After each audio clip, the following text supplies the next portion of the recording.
Kita lanjutkan bahasan kita dari tafsir surat An-Naba sampai pada ayat yang ke-17. Inna yaumal fasli kana miqata. Sungguhnya hari keputusan adalah suatu waktu yang telah ditetapkan. Yaumul fasl yaitu hari keputusan atau disebut dengan hari pembeda. Hari kiamat akan dibedakan antara hak dan batil. Pada hari kiamat akan dibedakan antara penghuni neraka dengan penghuni surga. Maka pada hari tersebut segala atribut akan dilepas, segala jabatan akan dilepas. Tidak ada kaya miskin lagi. Yang ada cuma penghuni neraka atau penghuni apa? Surga. Maka orang sekarang yang membanggakan atributnya, membanggakan jabatannya, membanggakan kekayaannya, pada hari kiamat kelak semua akan hilang. Yang ada cuma ada keputusan antara penghuni surga maupun penghuni neraka. Itulah yaumul fasl. Allah jelaskan kapan tiba yaumul fasl tersebut. Yauma yunfakhu fis suri fatatuna afwaja. Hari di mana tatkala ditiupkan sangkakala lalu kamu datang berkelompok-kelompok. Meniup sangkakala itu ada khilaf, ada yang mengatakan 2 kali tiupan, ada yang mengatakan 3 kali tiupan. Yang mengatakan 2 tiupan, yang pertama adalah wa nufikha fis sur fasa'iqa man fis samawati man fil ardi illa man syaa Allah. Tatkala ditiupkan sangkakala maka semua mati yang ada di langit dan bumi kecuali yang dikecualikan oleh Allah Subhanahu wa taala. Thumma nufikha fihi ukhra fa idahum qiyamun yanzurun. Kemudian ditiupkan sangkakala yang kedua, maka kemudian manusia akan dibangkitkan. Tatkala manusia dibangkitkan maka mereka akan datang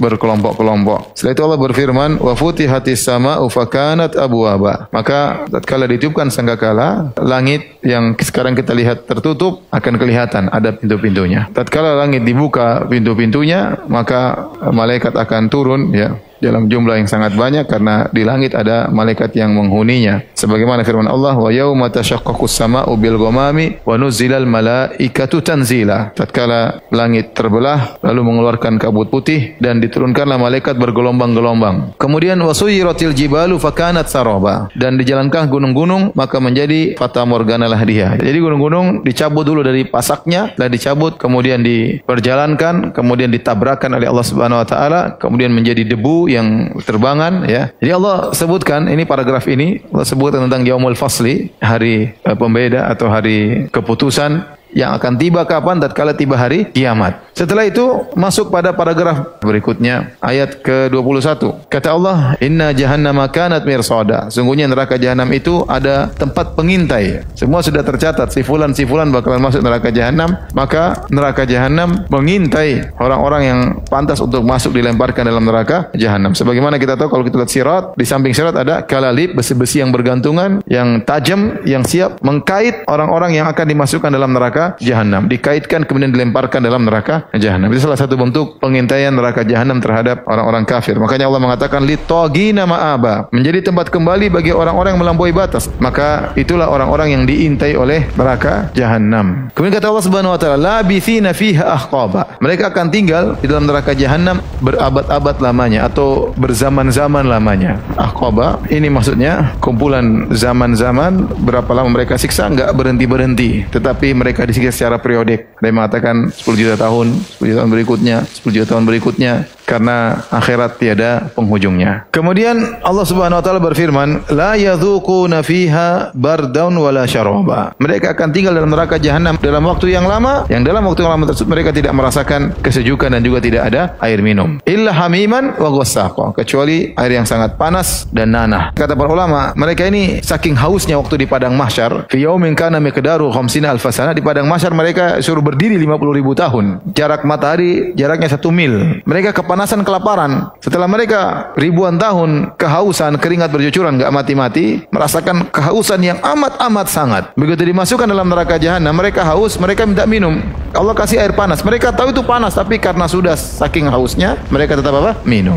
Akhirnya mereka wasukumaan hamiman, mereka pun minum air yang sangat panas. Faqata am'ahum, mencabik-cabik usus mereka. Nanah ini gimana minum nanah? Siapa yang kuat minum? Tapi enggak ada lagi. Haus, mau diapain? Akhirnya nanah mereka minum. Yang sangat dingin, udah masuk dalam diri mereka, sangat dingin, menyiksa diri mereka. Karena dingin itu juga menyiksa. Siksaan bisa dengan kedinginan, siksaan bisa dengan panasan. Jadilah minuman orang-orang kafir ya. Kata Allah, jazaan wifaqa, balasan yang setimpal bagi mereka. Setimpal ya. Karena mereka tidak tahu diri. Allah yang berikan mereka segala prasarana, berikan mereka kenikmatan yang mereka sembah. Ada yang menyembah nabi, ada yang menyembah pohon, ada yang menyembah malaikat, ada yang menyembah sapi, ya, ada yang menyembah matahari. Mereka berbuat syirik kepada Allah Subhanahu wa taala. Kata Allah Subhanahu wa taala, "Innahum kanu la yarjuna hisaba." Mereka dahulu tidak berharap untuk dihisab karena mereka tahu kalau mereka dihisab banyak sekali kemaksiatan yang mereka lakukan. Kata Allah, "Kadzdzabu bi ayatina kidzaba." Mereka telah mendustakan ayat-ayat kami dengan sedusta-dustanya. "Wa kullu syai'in ahsainahu kitaba." Dan segala sesuatu telah kami catat dalam satu kitab. Semua perbuatan mereka enggak ada yang luput. Mereka enggak mau dihisab, tetap dihisab. Semua perkataan mereka, semua keyakinan mereka, semua perbuatan mereka kami telah tuliskan dalam catatan. Kata Allah, "Fadzuku falan nazidakum illa adzaba." Rasakanlah dan kalian tidak akan merasakan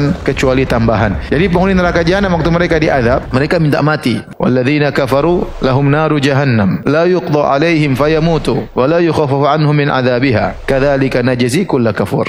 La yuqda alaihim, mereka tidak bakalan mati. Minta mati enggak dikasih mati. Minta dikurangi. Wa qal ladzina fin nari li khazanati jahannam ud'u rabbakum yukhaffif 'anna yawman minal adzab. Maka penghuni neraka jahanam berkata kepada penjaga neraka, pada para malaikat, mintalah kepada Rabbmu, Rabb kalian agar mengurangi azab kami meskipun hanya sehari. Kasih libur aja sehari. Bukan libur, apa kurangilah. Sehari saja. Jadi mereka minta mati enggak dikasih mati. Mereka minta dikurangi enggak dikurangi. Jawabannya justru ditambah. Fadzuku falan nazidakum illa adzaba. Rasakanlah dan kalian tidak akan merasakan tambahan, bukan tambahan keringanan, tapi tambahan apa? Siksaan. Makanya kata para ulama ini ayat yang paling mengerikan bagi penghuni neraka jahanam karena mereka disiksa bukan dengan siksaan yang statis tetapi dinamis, semakin bertambah-tambah. Fa yauma idzin la yu'adzibu adzabahu ahad. Pada hari tersebut tidak ada yang menyiksa seperti siksaan Allah. Wala yuthiqu wathaqahu ahad, dan tidak ada yang bisa membelenggu seperti belenggunya Allah. Antum bayangkan orang paling sadis di dunia menyiksa, siksaannya masih kalah dengan siksaan apa? Allah. Karena Allah mengatakan tidak ada yang bisa menyiksa seperti siksaan Allah. Di antaranya siksaan Allah akan terus bertambah-tambah bagi para penghuni neraka jahanam, yaitu orang-orang kafir.